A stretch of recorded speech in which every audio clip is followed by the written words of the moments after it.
Bonjour et bienvenue à cette conférence de presse. Hello and welcome to this press conference. I'm Elizabeth Thompson with CBC News. With us today, we have remotely the Minister of the Environment, Steven Guilbeault, with us from Dubai, Mr. Boissonnault, Mr. Jonathan Wilkinson, and Marci Ien, from all cabinet ministers. They will make a statement followed by questions. It'll be one question, one follow-up, and make sure I see you if you want to ask a question. Thanks. Ministers? Thank you so very much. Hello, everyone, and welcome to today's announcement. Bonjour et bienvenue. I'm Marci Ien, the Minister for Women and Gender Equality and Youth. Je tiens aussi à vous remercier d'avoir pris le temps d'être avec nous. J'aimerais commencer par reconnaître que nous sommes réunis ici, à Ottawa, sur le territoire non cédé du peuple algonquin et Anishinaabe.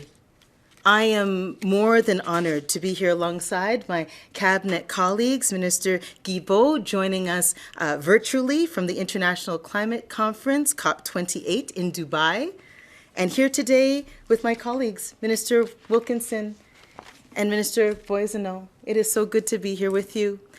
I have to let you know that I have been called to committee this morning, so I will have to leave you shortly. But I really wanted to be here in my capacity as Minister of Youth and as the Vice Chair of the Prime Minister's Youth Council, because I want to relay what some of our advisors have told us. So I quote them. One says, Alex, in my advocacy work, I've met countless youth who are scared and worried about our future in the face of worsening climate change. Another, Milena, says, the climate crisis is one of the most important issues that our generation faces. Yassi says, my generation doesn't deserve the burden of being the last to see the natural beauty of Canada. Thank you so much to Alex and Milena and Yassi for making your voices heard on this issue. Youth across this country are making their voices heard. Young people aren't asking if climate change is real. Young people know it is. It's real, and they want leaders to take action to protect environment, both here in Canada and right around the world. I want everyone to know, every single person watching this to know that the decisive action that we're taking here today is about more than any of us at this press conference. It's about the type of world we want to live in. It's about the type of world we will be leaving to our kids, to our grandkids. It's about doing our part in the global fight to protect our planet and battle climate change. It's about recognizing that we must act now before it's too late. Today's announcement gives us hope and fulfills a promise we made to young people, and that is exactly what we're doing. Aujourd'hui, nous faisons un nouveau pas en avant vers un avenir plus propre. By committing to put a cap on the largest source of pollution in Canada, we're fulfilling our commitment to the generations that come after us, and we're putting in motion what young people want and need us to do. I want to take a moment to thank the passionate young activists across our country. Thank you for raising your voices, for being clear that it cannot be free to pollute, and for reminding us that you're the ones that will inherit this planet. We hear you. I am now more than pleased to invite Steven Guilbeault, Minister of Environment and Climate Change, to deliver remarks, followed by Jonathan Wilkinson, Minister of Energy and Natural Resources, and Randy Boissonnault, Minister of Employment, Workforce Development, and Official Languages.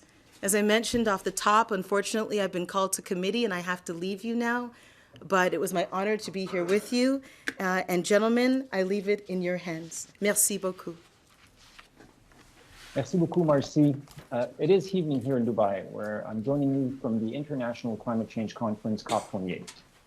So good morning to everyone in Canada. It is somehow fitting that today's important announcement virtually spans the globe, because it is profoundly important for Canadians at home and for the international community at large. En septembre dernier, j'ai rencontré Jason Brolin, le chef du service d'incendie de West Kelowna, en Colombie-Britannique. Il m'a parlé du traumatisme qu'il a vécu en combattant les énormes incendies de forêt de cet été.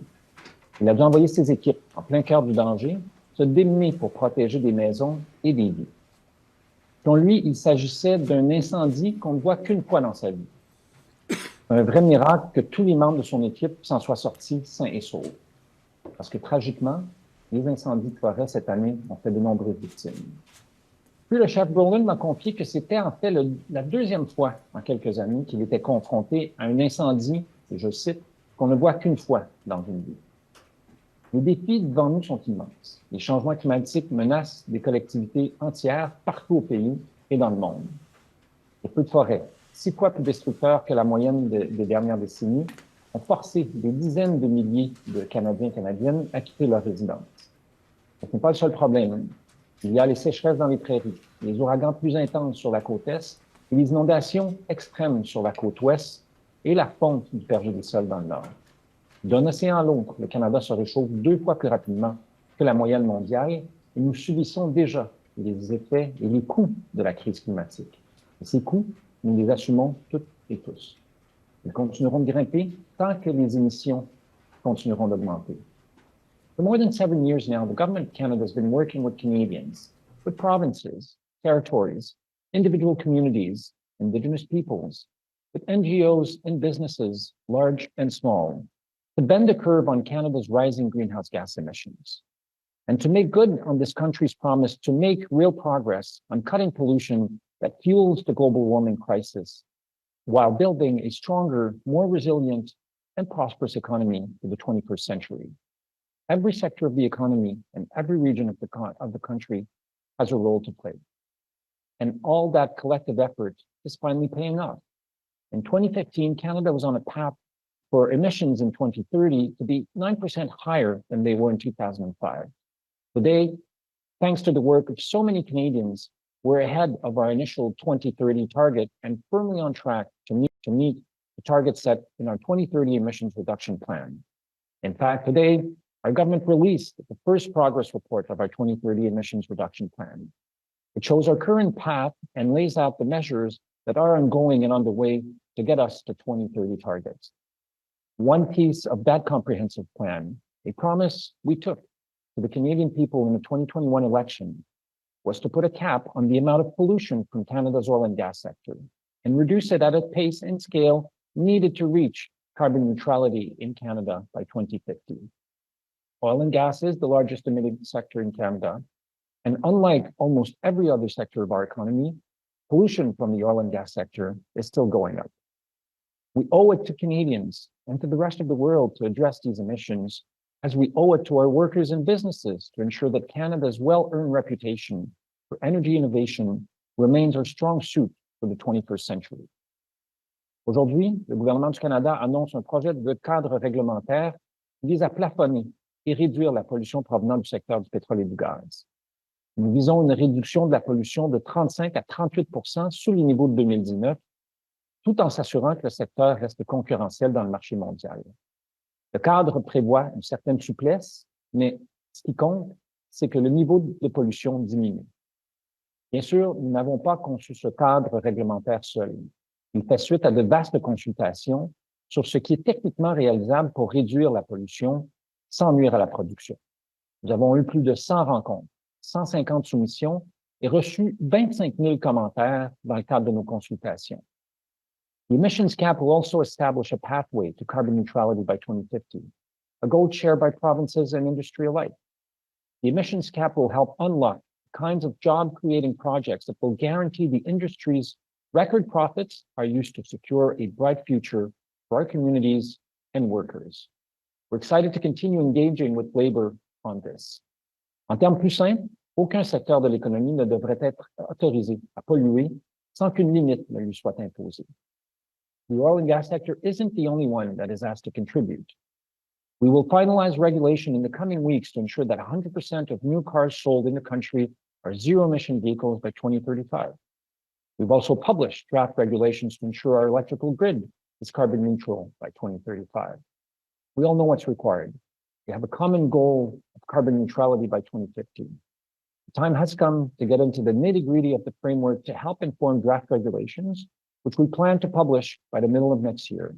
We look forward to continued engagement to get these details right. Le temps est venu de redoubler d'ambition et de passer à l'action. Notre main-d'œuvre est qualifiée, les innovateurs du domaine de l'énergie ont fait leurs preuves et ils sont prêts à relever le prochain défi. Les répercussions du changement climatique représentent un danger réel et immédiat qui exige que chaque secteur et chaque région du pays contribuent à offrir des solutions concrètes. It is the challenge of our time, but also a great opportunity.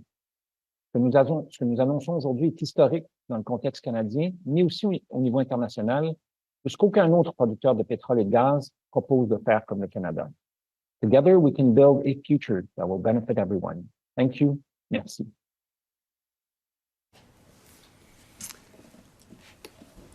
Thank you, Steven. We talk a lot about climate change these days for very good reason. The planet is at risk of burning up. The world's top scientists have been measuring it for decades. This is not new news. And people everywhere have seen it in the floods, the wildfires, and the storms. This past summer, we experienced the most destructive forest fire season in Canadian history, by far. It forced the evacuation of tens of thousands of people. It destroyed homes and livelihoods and blanketed our cities and our towns in clouds of smoke, certainly including here in Ottawa. The policy we are announcing today is one of an array of policies that Canada has been putting into place to do what we can to slow and eventually stop the planet from burning up. While climate change is indeed an existential threat to the future of the human race, it is also rapidly transforming the global economy and global finance in ways that are creating enormous economic opportunity for those who approach the transition to a low-carbon future in a thoughtful, determined, and focused manner. In releasing the World Energy Outlook 2023, Dr. Burrell, the executive director of the International Energy Agency, stated, and I quote, "The transition to clean energy is happening worldwide, and it's unstoppable. It is not just a question of if, it is just a matter of how soon." The global energy transformation is both an environmental imperative to protect the planet for future generations and an economic opportunity on a scale similar to the Industrial Revolution. Ce dont le Canada a besoin à ce moment de son histoire, c'est d'une stratégie environnementale et économique réfléchie et ambitieuse qui fasse le lien entre tous les éléments, une stratégie qui garantisse la prospérité et des emplois de qualité dans toutes les régions du pays. Il est certain qu'une partie de cette approche consiste à identifier et à développer agressivement les secteurs clés dans lesquels une croissance incroyable sera rendue possible par le passage à un avenir à faible émission de carbone. Areas like critical minerals, hydrogen and hydrogen production technologies, carbon capture, renewable energy, biofuels and biomass, batteries and electric and hydrogen vehicles, and nuclear technology. However, for a major oil and gas producing country like Canada, part of such an effective strategy must also include a thoughtful approach to the long-term competitiveness of Canada's oil and gas sector, a sector that has long been an important source of wealth and good-paying jobs for Canadians. For Canada's oil and gas sector, climate change is not just an environmental issue. It is a competitiveness issue. As the world moves to reduce emissions generated by the production and the combustion of fossil fuels, oil and gas that is extracted with the lowest production emissions are expected to be in highest demand.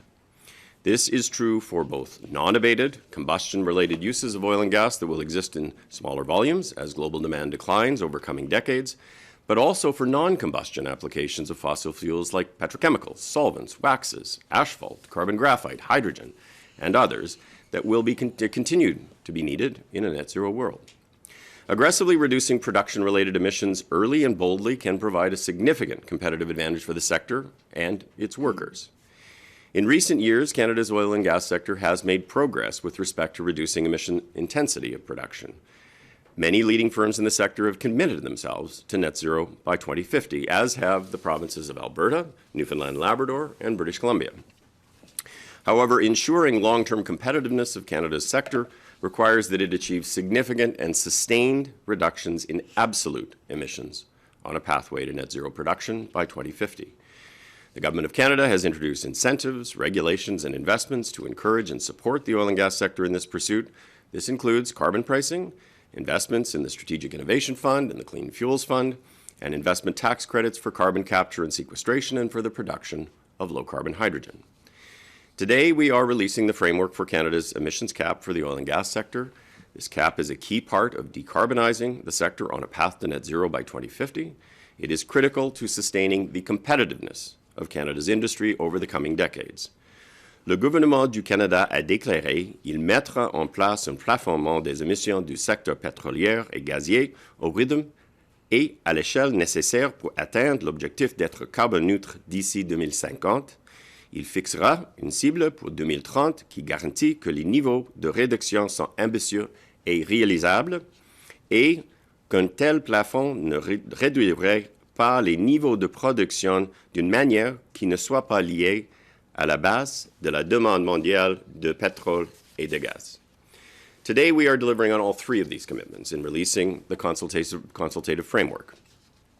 In designing the cap, we focused on three steps. We worked with experts and industry to determine what emissions reductions would be technically achievable for the sector to achieve by 2030. We then looked at what more could be done beyond what is technically achievable to enable the oil and gas sector to go further in terms of in the short term via the use of compliance flexibilities such as domestic offsets. And finally, we examined projected global demand for oil and gas. The scenario we chose is the Canada Energy Regulator's Canada Net Zero scenario. This scenario assumes a path where virtually the entire developed world, including Canada, will achieve net zero by 2050. After taking all of these factors into account, we are proposing to set the cap level at 35 to 38% below 2019 levels in 2030. This is an important part of Canada achieving its goal of a 40 to 45% reduction across the economy by 2030. We certainly intend to consult on this approach in the coming months.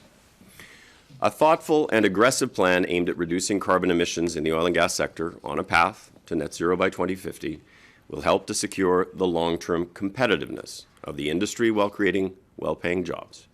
The cap itself, along with other federal initiatives, will drive the need for thousands of skilled workers to build and operate decarbonization technology and infrastructure projects. And we're already seeing this happen across Canada. Dow Chemicals announced its decision last week to invest over $11 billion to build the first ever net zero petrochemical facility just outside of Edmonton. In Saskatchewan, energy workers are applying their skills and expertise at the world's first horizontal well for geothermal power. In Newfoundland and Labrador, the skills and expertise of oil and gas workers are being used by Brea Fuels, which is converting its refinery to produce renewable diesel and sustainable aviation fuel. In BC, Svante is developing a novel low-cost point-source carbon capture technology for use at industrial sites and is constructing a CCUS Centre of Excellence with support from the federal government. And certainly plans for CCUS deployment in the oil sands will drive many thousands of construction and operational jobs for decades to come. By way of closing, it is up to us as a country to make smart choices. We can choose to lead by recognizing where the world is heading and aggressively pursuing decarbonization and diversification initiatives to enable major areas of economic opportunity. Or we can bury our heads in the sand, pretend that the world is not moving rapidly towards a cleaner, greener future, eroding our competitiveness and our long-term prosperity. This is the approach chosen by Mr. Poilievre and the Conservative Party of Canada. The Conservative leader is one of those politicians who doesn't want to tell you his climate plan, because his plan is to allow the planet to continue to warm. His party had decades to offer a plan to slow global warming, and they never do. They did not do it during the 10 years of Stephen Harper when Pierre Poilievre was a cabinet minister, and they are not doing it now. It is time to recognize this for what it is. They'd prefer to let pollution increase, the planet to burn more quickly, so that some people can make more money in the short term. The choice to put this policy forward is a choice to do what we can, to try what we must, to stop the planet from facing ever greater harm. The Conservative plan is to oppose each and every idea that can help slow warming because of a misguided sense of what's important and a misunderstanding of what the economy of the future will look like. Mais en réalité, la science du changement climatique est claire. Sa cause principale est les émissions de gaz à effet de serre provenant de la production et la combustion du pétrole et du gaz. Pendant les prochaines 30 années de transition et après 2050, les pays qui produisent des hydrocarbures extrêmement peu polluants vont promouvoir leur compétitivité. This federal government's focus on decarbonizing Canada's oil and gas sector is both a plan to protect the planet for future generations and to enhance the short and long-term competitiveness of the industry. Folks, for both environmental and economic imperatives, we simply must choose to lead, and today, this federal government is. Well, thanks very much, Jonathan. Bonjour tout le monde.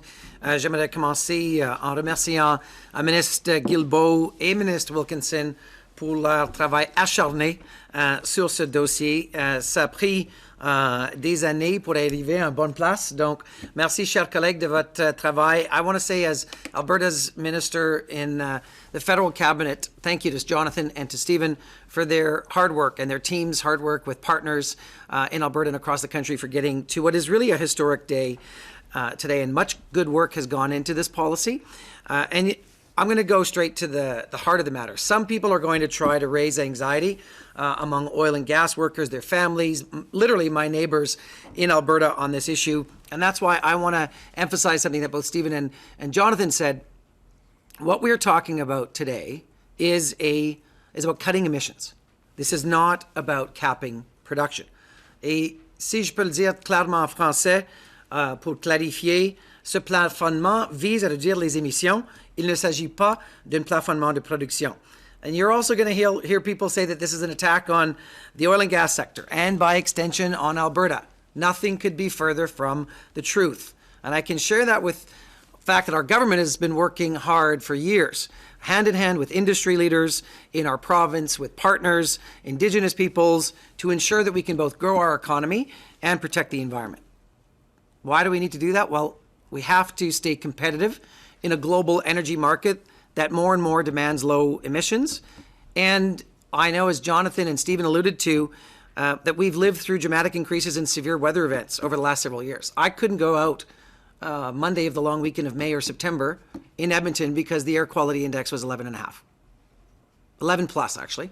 And so for people who are now having to stay in their homes during forest fire season when they're raging because they simply can't breathe the air, that is a cue to all of us that we have to do better, and that includes the oil and gas sector. So heat domes, atmospheric rivers, forest fires, smoke-filled days, and devastating floods. And even in the middle of COVID, folks, the number one thing that people in Edmonton Centre asked me to work on was fighting climate change in the middle of COVID. And when I'm on the doors still now, that's what they're asking us to do. It's still the number one issue. A majority of Albertans want us to do this, and certainly a majority of people in Edmonton Centre want us to do this. And so for the safety of our communities and our families, we need to address the threat of climate change. Now, at the same time, many of us have a family member, a friend, or a neighbor who works in oil and gas. And these jobs are important, and we're going to protect workers. Our climate goals are completely aligned with growing our industry and building an economy that works for everyone.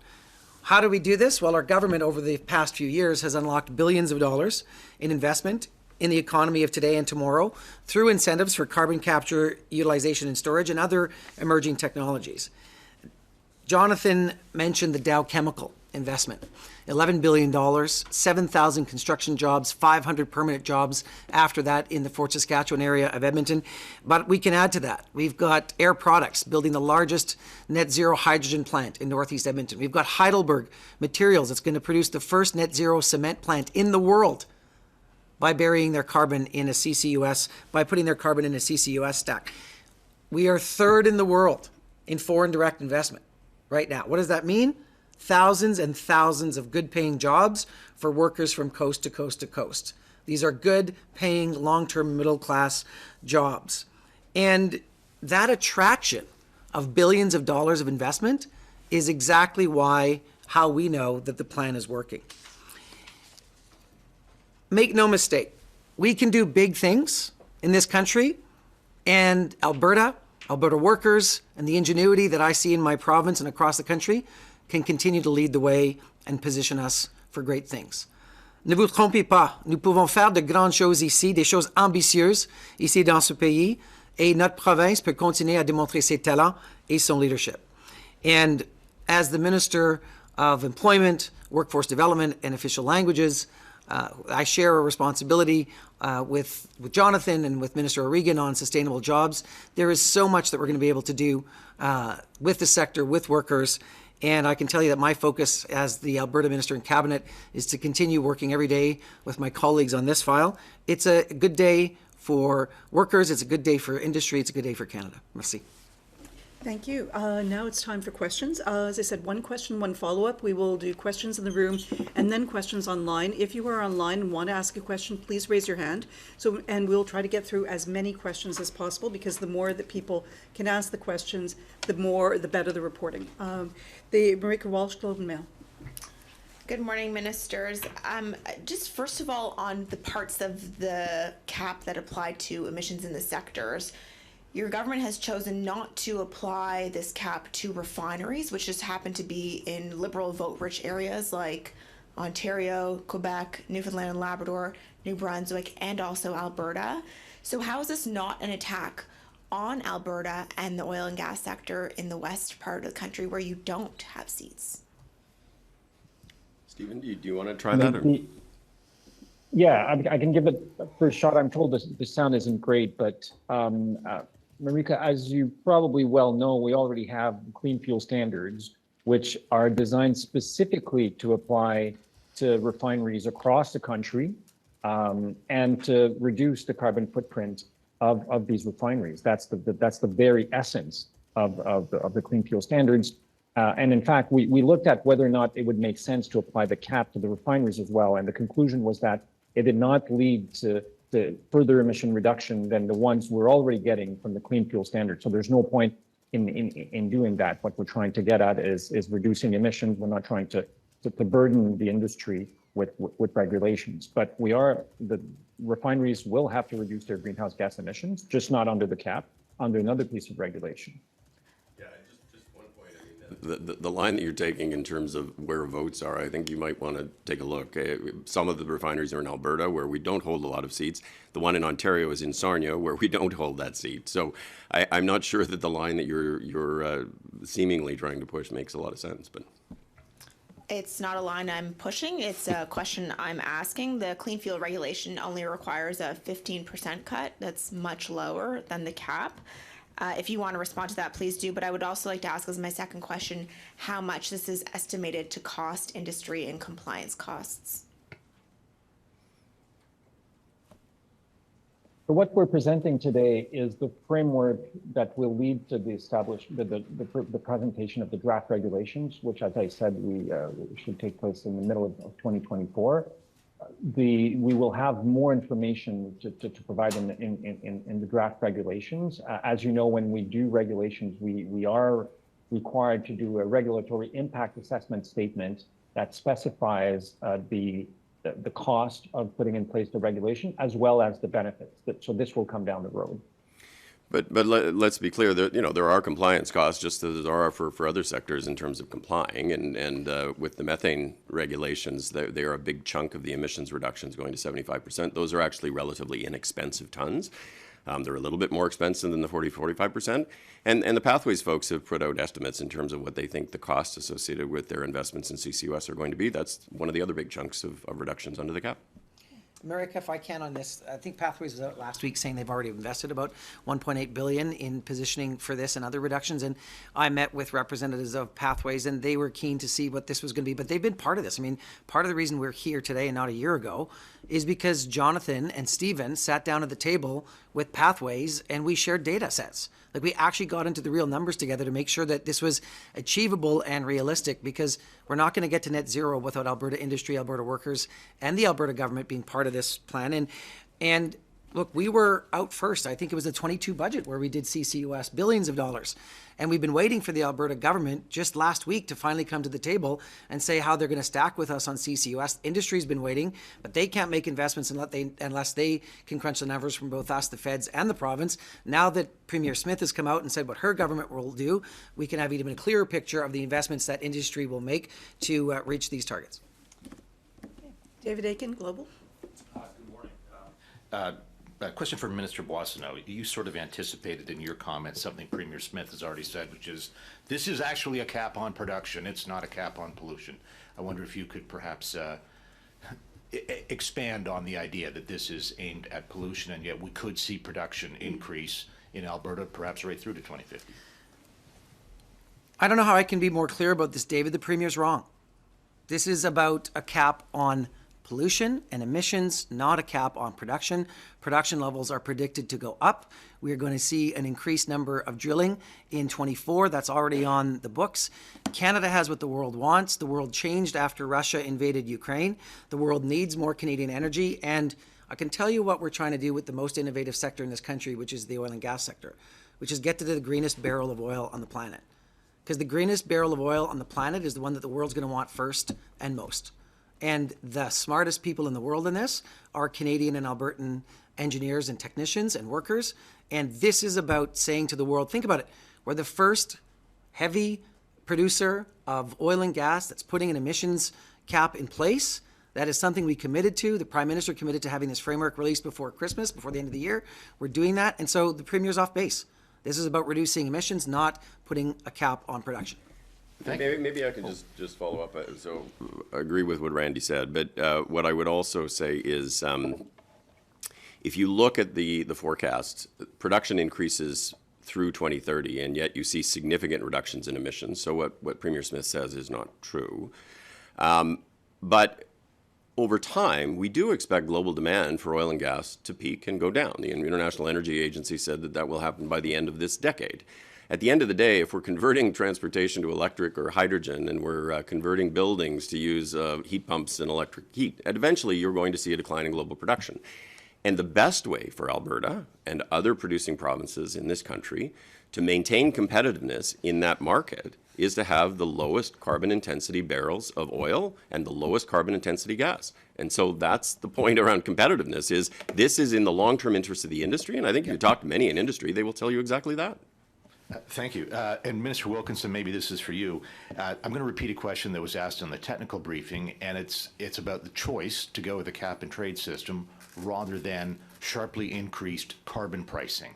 I wonder if you could give us your thoughts on why the choice was made for C&T rather than just ramp up the price of carbon. Well, I think Steven may want to comment on that, but I'll just say one thing, which is it gives you a lot more certainty. A cap gives you a lot more certainty about the reductions than an increasing carbon price. And our view is that the sector actually has to play a role, just like every sector of the economy, to reduce emissions in line with our objective and the world's objective to achieve net zero by 2050. So, Steven? I agree with you, Jonathan. C'est clair d'abord. Merci. Ma question s'adresse au ministre Guilbeault. Monsieur Wilkinson, vous pouvez aussi compléter. Pourquoi vous avez choisi d'attendre jusqu'à 2030 avant d'imposer vraiment le plafond sur le secteur du gaz et du pétrole? Comment est-ce que vous pouvez justifier ça à un public qui trouve peut-être que ça vient un peu tard et qui pourrait trouver que vous avez, comme l'a mentionné le ministre Boissonnault, trop écouté les lobbyistes de l'Alliance Nouvelle Voie, les lobbyistes du pétrole sur le timeline? D'abord, on doit toujours, en tant que régulateur responsable, donner l'opportunité aux secteurs qui sont réglementés de pouvoir faire les transformations qui sont nécessaires. C'est vrai pour le cas du plafonnement sur les émissions de gaz à effet de serre du secteur du pétrole et du gaz, mais on le fait pour les plastiques également, pour l'élimination des anneaux de plastique, par exemple, pour les canettes de liqueur, les canettes de bière. Il fallait donner aux brasseurs canadiens le temps de faire les investissements, de convertir leurs usines. Je prends l'exemple de la BAT, par exemple, qui a fait ça. Ça a pris à peu près 1 an et demi. Donc, on peut pas simplement, ça se fait pas par magie, le déploiement de ces technologies-là. Ça se fait pas en claquant des doigts. Et la réglementation va s'appliquer à partir de 2026. Mais comme c'est le cas, par exemple, dans le système québécois de plafonnement et d'échange ou celui de l'Europe, il y a une période excusez-moi, j'ai le terme en anglais, compliance, respect de la réglementation qui doit être mise en place. C'est une période de 3-4 ans. Et rappelez-vous que nos objectifs sont pour 2030. Alors, grâce à la vie du plafond sur les émissions de gaz à effet de serre du secteur du pétrole et du gaz, c'est un autre outil qui nous permet d'atteindre nos objectifs, qui nous donne confiance que nous allons pouvoir atteindre nos objectifs de 2030. Oui, et C'est clair que nous avons déjà commencé avec le méthane. Nous avons mis en place une réglementation et nous allons atteindre la réduction d'ici 2025. Mais bien sûr, les entreprises, comme Steven a dit, doivent avoir le temps pour mettre en place les projets, quelques grands projets pour réduire les gaz à effet de serre. Et bien sûr, c'est important qu'ils ont le temps pour faire ça. Vous me parlez des cibles de Et j'ajouterais, si vous me permettez, j'ajouterais que regardez avec l'électricité, par exemple, le réseau pour un réseau électrique carboneutre d'ici 2035, on a donné 12 ans d'avis aux compagnies d'électricité, aux sociétés publiques et privées d'électricité pour se préparer à la mise en place de ce règlement-là. Ça commence le 1er janvier 2035. Bien entendu, on ne peut pas atteindre le 1er janvier 2035 si on veut faire nos investissements. Même chose du côté la règle du règlement zéro émission. On veut atteindre 20 des ventes en 2026, 60 en 2030 et 100 en 2035. Alors, c'est très, très, très conséquent avec les autres éléments de réglementation que nous avons fait en matière de lutte au changement climatique au Canada. Concernant la cible de 2030, pourquoi vous ne demandez pas à l'industrie du pétrole et du gaz de faire le même effort que le reste de la société, c'est-à-dire 40 de réduction par rapport à 2005? Je comprends que vous parlez beaucoup des réductions par rapport à 2019, mais vos fonctionnaires nous ont dit que c'était que de 16 à 20 de réduction par rapport à 2005, là, ce que vous annoncez aujourd'hui. Donc, on fait 2 fois moins d'efforts dans le secteur du pétrole et du gaz. Comment on peut comprendre ça? En fait, si vous regardez le plan de réduction d'émissions que nous avons déposé en 2022 ou la mise à jour qu'on a fait aujourd'hui qui a été déposée à la Chambre des communes, vous verrez que on ne peut pas prendre une approche mur à mur et ne pas tenir compte de la réalité des différents secteurs. Alors, il y a des secteurs où il y a des réductions d'émissions qui sont plus importantes et plus accélérées parce que la technologie est là, parce que les investissements sont là. Il y a d'autres secteurs, c'est très difficile de réduire les émissions. Regardez le secteur de l'agriculture, il y a très peu d'efforts en matière de réduction d'émissions de gaz à effet de serre qui sont faits dans le secteur de l'agriculture parce qu'on parle de 200 000 entreprises agricoles au Canada. On comprend que ça va prendre du temps. Il y a beaucoup de travail à faire pour arriver à des réductions d'émissions importantes dans ce secteur-là. Donc, ça ne peut pas être une approche mur à mur pour chaque secteur. Il faut regarder la réalité de chaque secteur et mettre en place des mesures pour chacun de ces secteurs-là. Mais comme Jonathan le disait, on a déjà un règlement pour réduire le méthane d'au moins 45 d'ici 2025 pour le secteur du pétrole et du gaz, qu'on va augmenter à 75 d'ici 2030. On a déjà la norme sur les carburants propres pour les raffineries. On a déjà la tarification carbone. Donc, on met en place plusieurs mesures qui s'adressent à différents secteurs, mais notamment celui du pétrole et du gaz. Mia Rabson, Canadian Press. You said yourself that the industry knows they have to do this, that it's about their very survival, but they're saying that they don't need the stick approach that they would prefer, and they're pointing to the United States where they say it's only an incentive approach using the IRA. Why do we need to have a cap if the industry knows that they need to do this?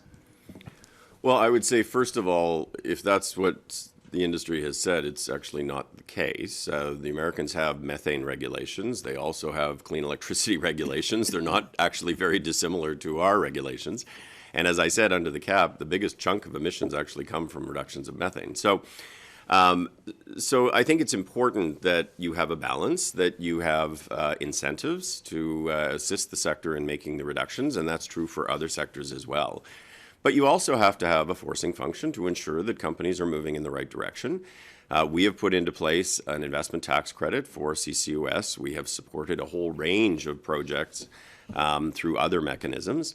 But we also are putting into place a cap effectively as a backstop to ensure that companies are actually making the progress that they need to make, that we need to make in our fight against climate change. And given the timing of this, if we're not looking at draft regulations until middle of next year, final regulations sometime in 2025, how confident are you that if there is not an election, at least until the 2025, that this will happen? I mean, if an election happens before, it looks like this won't go through. So is there a big risk that this doesn't actually happen?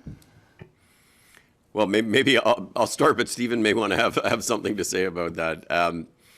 Well, look, I mean, there is a risk in the context of Canada's fight against climate change. And I would say that risk is Pierre Poilievre. At the end of the day, he has had almost nothing to say about climate change since he was elected. And to be honest, he was a member of Stephen Harper's cabinet when Stephen Harper's cabinet did nothing to address the climate issue. I was in the clean technology sector. I was a CEO. I mean, there was despair across the country that Canada was so far out of the conversation on climate. So is there a risk? Yeah, that's Pierre Poilievre. And that's something that Canadians are going to have to assess and evaluate in the context of the choice that they will have to make in the next election. Stephen? Again, I entirely agree with my friend and colleague. I mean, it's not. It's amazing it's not an just, environment minister and a resources minister agreeing so much. But more seriously, Jonathan is right. I mean, it's not just the cap that is at risk. The Conservative Party of Canada and Pierre Poilievre don't seem to be willing or able or capable to understand that pollution kills people in Canada. That pollution makes our kids sicker in Canada. And what's Pierre Poilievre's response to that? I'm going to make pollution free again. I'm going to make it so that companies can pollute as much as they want. It's going to make our health costs go up. It's going to make the impacts of climate change affect more people. It's going to be more costly for Canadians. I was on a panel yesterday here on climate adaptation. The cost of the impacts of climate change in the last decade in Canada has gone up 10 times, from an average of $200 million per year to $2 billion per year. And it's going to continue going up unless we do something about it.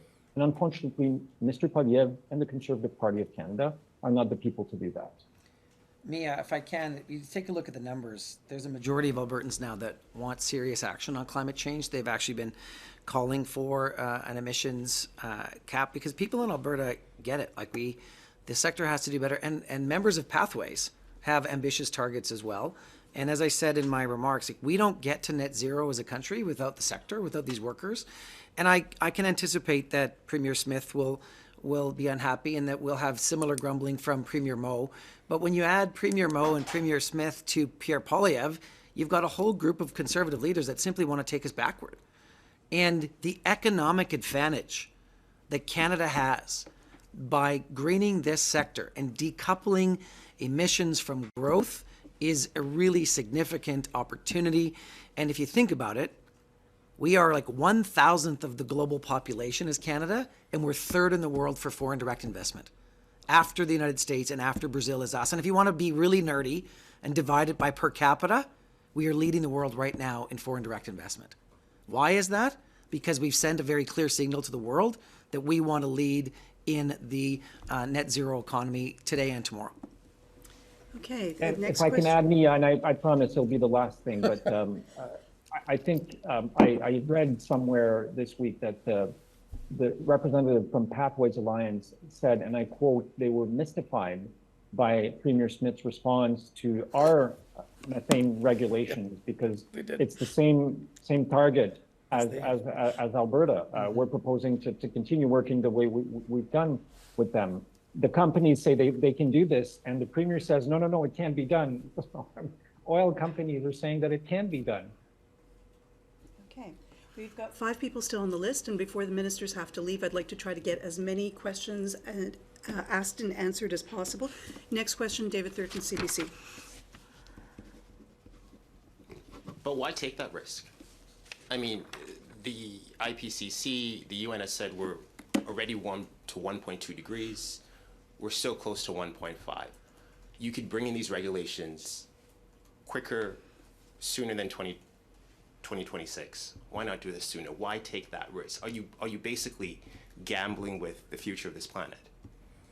No, I mean, what we are saying is there are going to have to be very significant reductions by 2030. But David, if you step back, as I said before, the bulk of the reductions are in emissions reductions of CO2 in the oil sands, much of which is driven by CCUS projects. And the other is the implementation of more aggressive methane technology implementation. Both of those require time. Both of those require time, especially the CCUS projects. Like, there is a long cycle planning phase for large-scale industrial projects that takes time before you can do it. So you could try to say to them, do it in 2 years, but it's physically impossible. And we've gone through the assessment of exactly what is required to actually put these things in place. So certainly we are going to be looking for progress between now and 2030, but the kinds of reductions that we are looking to see in the oil and gas sector do require some time.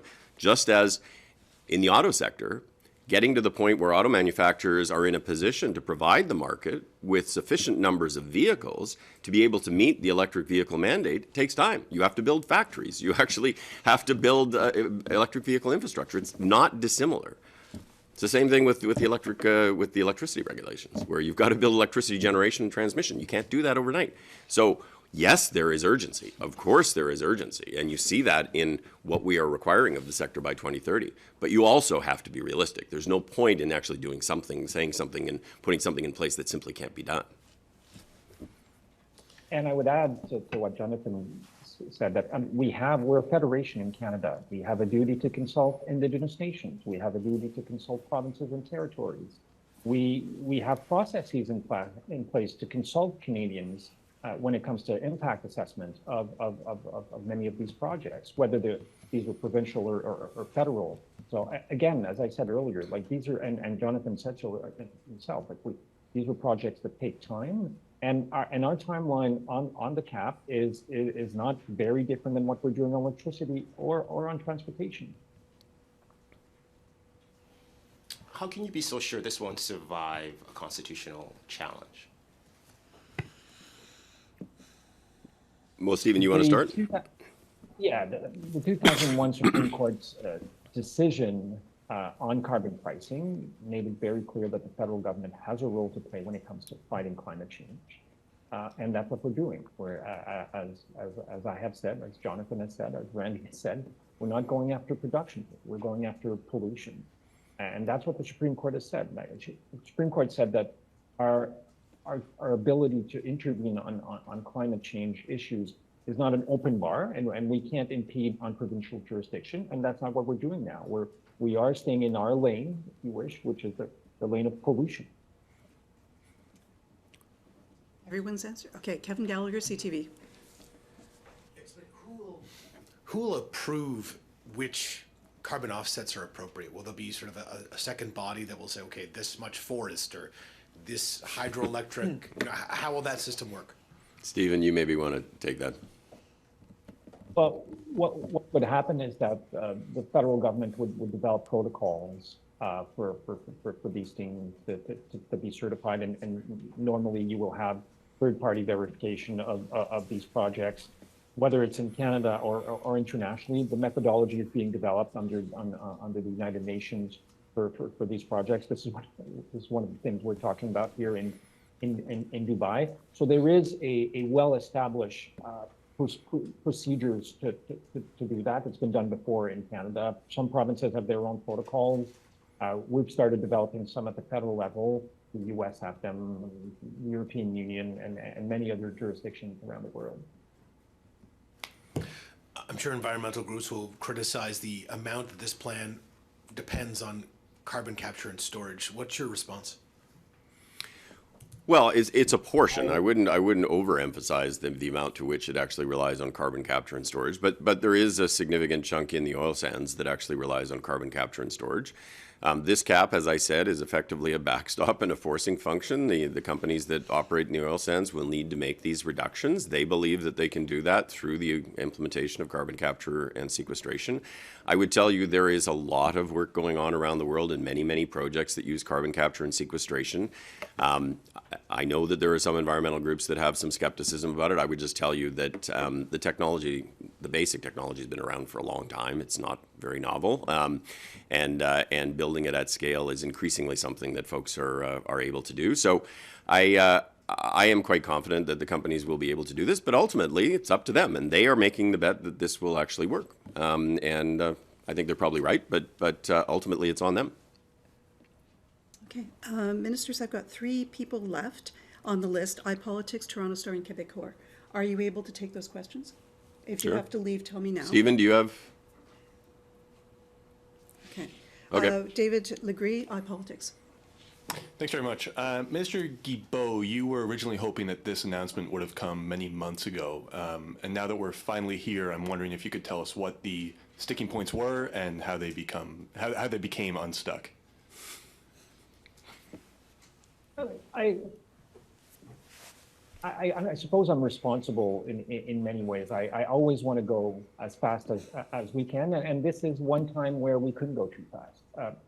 As Minister of the Environment, it would have been possible for me to simply go to draft regulations, to CG1 right away, and start the work and start the consultations. We deliberately decided not to do that because we're doing something that has never been done in this country and that no one else on the planet has done. So we felt we needed to take the time to do it right. We started with a white paper in the summer of 2022. We had, as I said, more than 100 meetings since then, 150 submissions, 25,000 comments on it. We're moving forward with this framework now, which will lead to the draft regulations. It is taking some time, but it needs to be done right. There's no point in doing regulations that won't help us to achieve our goals, whether they're environmental goals or economic goals. And we're pursuing these goals at the same time.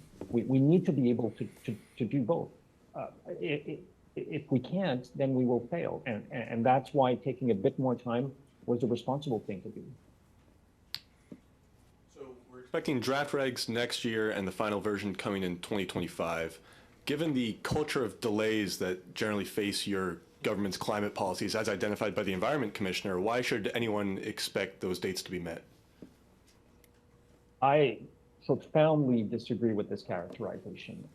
For the zero emission vehicle mandates, we tabled draft regulations before Christmas last year.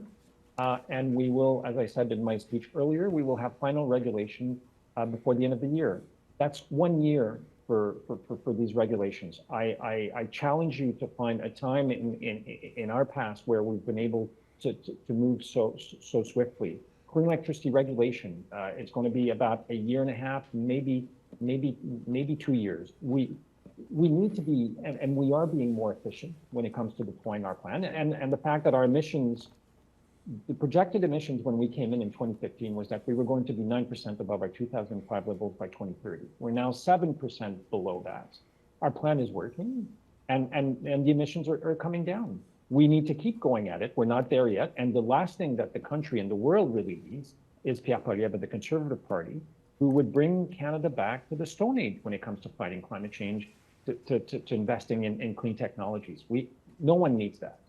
And David, I guess I'm somebody who likes data. And I think if you look at the data, at this point, this government and its climate policies are on track to very, very significantly achieve the original target to 2030. We set a 2026 objective. We are actually going to exceed the 2026 objective, and we are on track to actually achieve the 40% reduction that we committed to, which was a significant step up from the 30% that we had committed to before. So the data says our climate plan is working. Okay, Mark Ramsey, Toronto Star. Quick questions, quick answers, and we can get through the list and send you on your way. Mark Ramsey? Hello, can you hear me? Yeah. Thank you for taking my question. I want to ask, there were a couple of challenges doing this. There was, pressure from the provinces and the court decision and the oil and gas industry.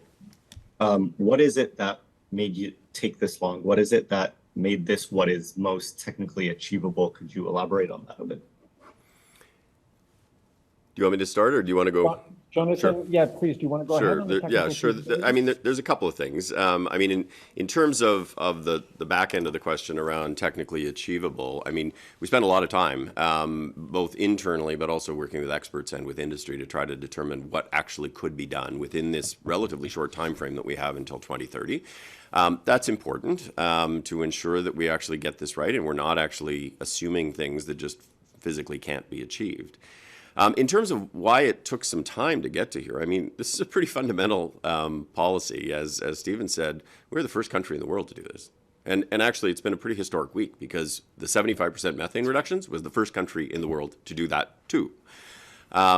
And so we wanted to make sure we got this right, and we worked through this. And I mean, to be honest with you, having kind of robust conversations over a period of time it produces better public policy than simply a knee-jerk reaction where you put something into place that may look good. And I would say this is a good piece of public policy that is the result of a lot of conversations internally and externally, certainly lots of discussions between myself and Steven and our respective teams. And this is a responsible step forward. Simply reacting and putting something out that was not ready would not be a responsible thing to do, and this is a responsible government. And I would like to add that, I mean, this regulation will lead to emissions reduction of more than a third compared to 2019 levels by 2030. This is massive.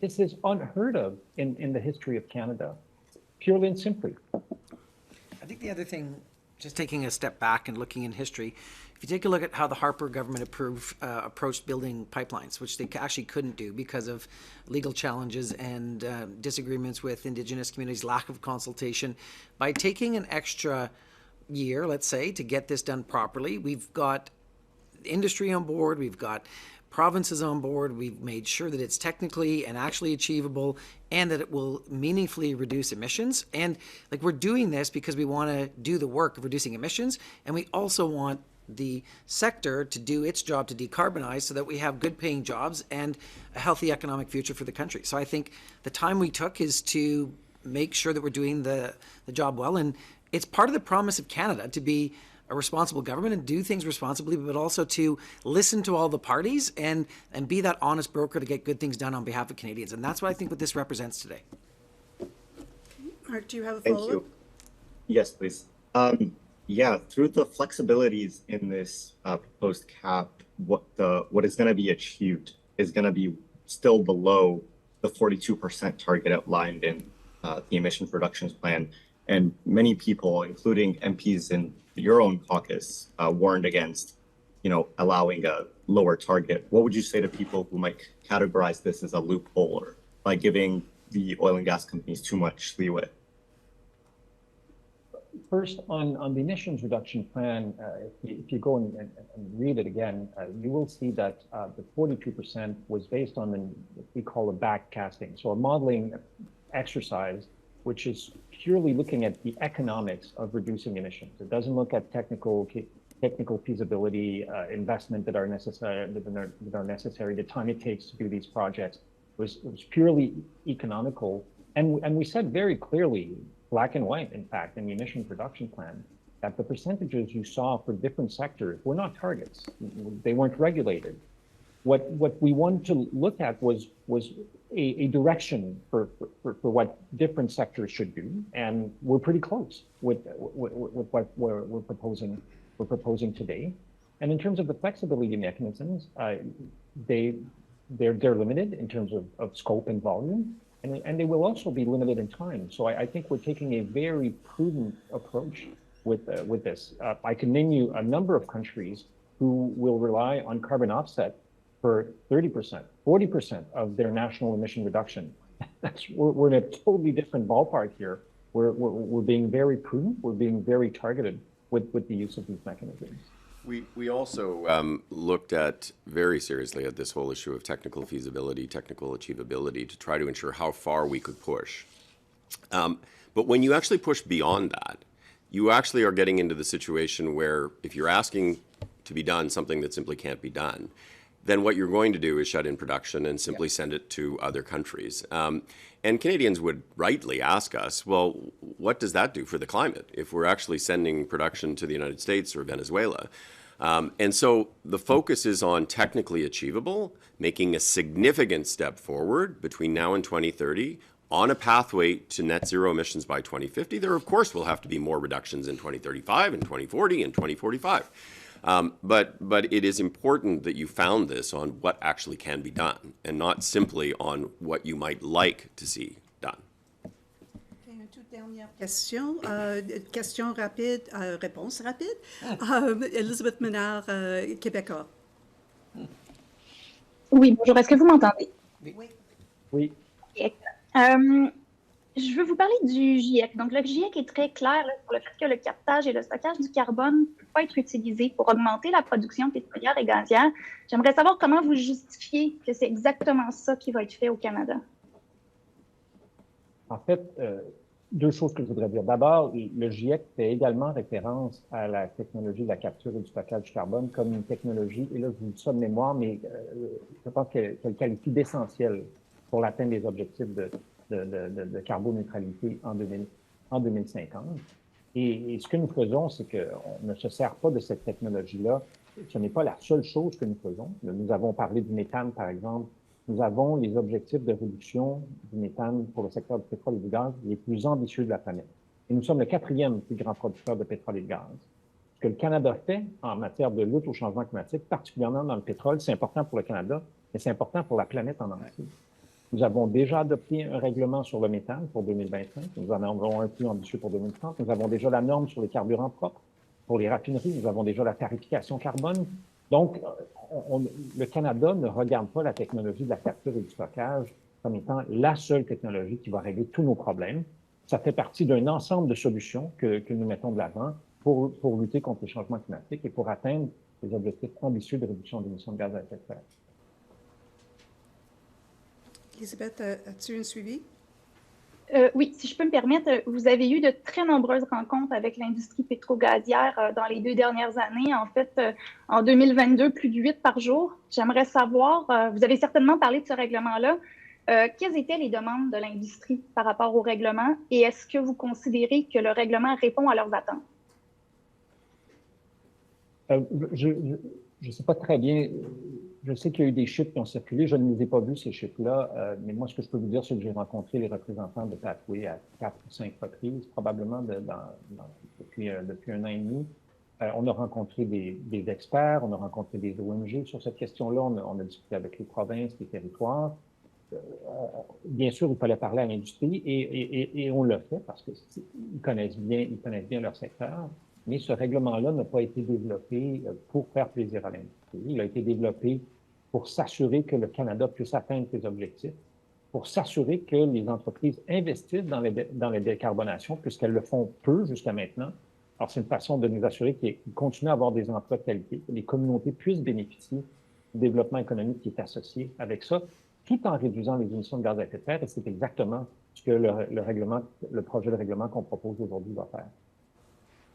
Okay, thank you very much. It is a big announcement. It's a complicated announcement. Thank you for taking all of the questions. No problem. Thank you. Merci beaucoup. Merci tout le monde. Take care.